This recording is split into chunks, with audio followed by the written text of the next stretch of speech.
All right, greetings and salutations. Now we are going to have, well, I don't know which order, the English version of the Town Hall Part 2 as I sit with our buddy, right, maybe Tony the Tiger here, keeping me company.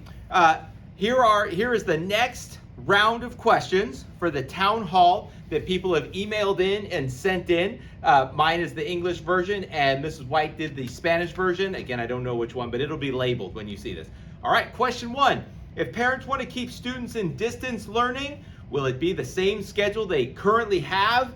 The answer is no. It will be vastly different. I sent and I emailed and texted the schedule out to to everybody, but we've gotten some phone calls that you haven't gotten them. I don't know the why. Check with your teacher. Our schedule is public, and as far as I know, as of right now, it is firm. That is the schedule that we are sticking with and the times. So check with your teacher. Maybe they posted on the Google Classroom. Maybe they haven't. We have paper copies in the office available if you want to come by and pick them up. What will the schedule look like for both options? And again, this was emailed out. Hopefully you got it. If you did not, like I said, there's paper copies. Ask for your teacher to put it on the Google Classroom. Maybe they can email it to you. They can send it to you. It says at the top, Sunny Slope schedule. A big question. How many hours will the students be in class? If they are in person, they will receive 440 minutes of in-person instruction and 40 minutes virtually on Wednesday for a total of 480 minutes or 8 hours for the week.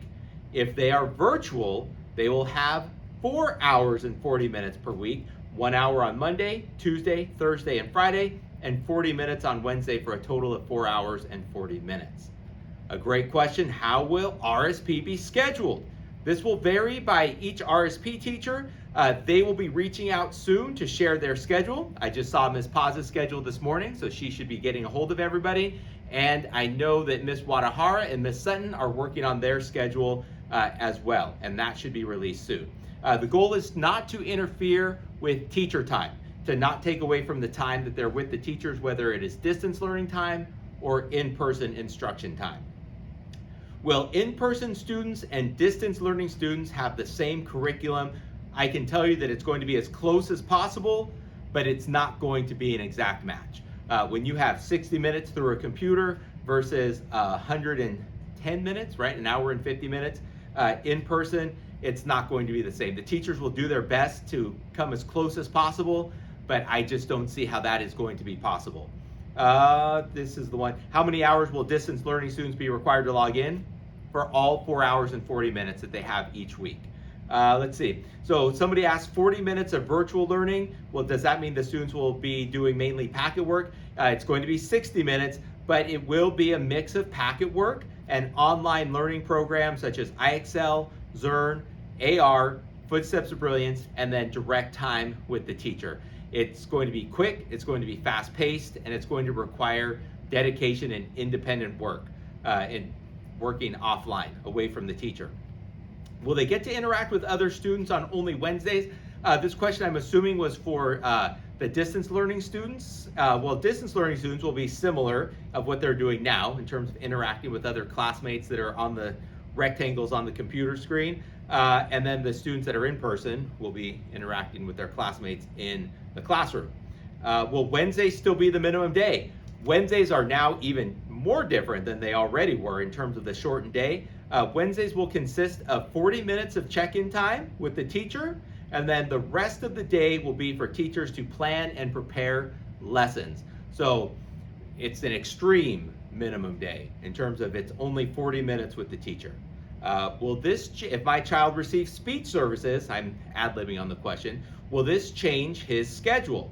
The speech schedule time may change depending on if the student is in an AM cohort, a PM cohort, distance learning, but minutes that students receive in their IEP will not change. So and I'm just saying a time, if it was Monday at 10 a.m., now it might be Monday at 1 p.m., but whatever the amount of minutes were, the minutes will stay the same. Let's see. Will he still be able to have his one-on-one time with his aide virtually?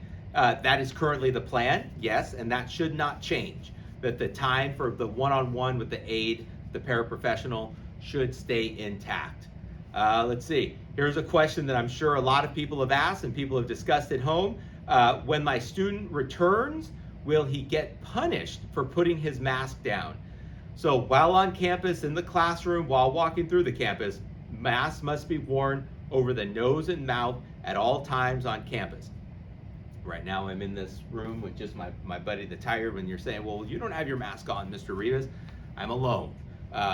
And it's just like in the world. Like when you're at home, this is like my second home. You don't have to have your mask on in your house. The current policy is if there are 4 offenses of a student not wearing their mask or refusing to wear their mask, it's not going to be immediate, but I will meet with the student, Mrs. White will meet with the student, we may meet with you as the parent, guardian, whoever is in charge.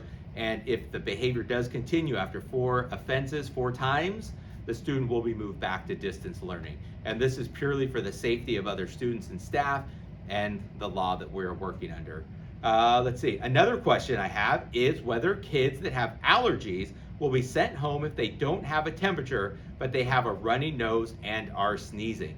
A separate letter from the school nurses will be sent out to families regarding this topic, but at this time, if a student appears to be sick, they will be sent home. So the official answer to that is yes. If your student appears sick, they will be sent home. There will be more details in the letter that will be mailed home from the school nurses of the Hollister School District. And the last one, and this one I think has been answered, but I just want to make sure everybody knows. I was wondering if it is mandatory for my kids to go back to in-person school, or can they do online school for the rest of the year? It is not mandatory for students to return to in-person school, and they may remain on distance learning for the remainder of this school year. And if nobody asks about next year, but if somebody has a question for next year, I don't know. I am only speculating on what is to come for the next school year. So, ladies and gentlemen, moms, dads, students, if you're watching, thank you for tuning in. And like I always laugh when I watch YouTube people, thank you for subscribing. And if you liked it, put a thumbs up at the bottom. That part's just a joke. I don't need thumbs up. So, have an amazing day.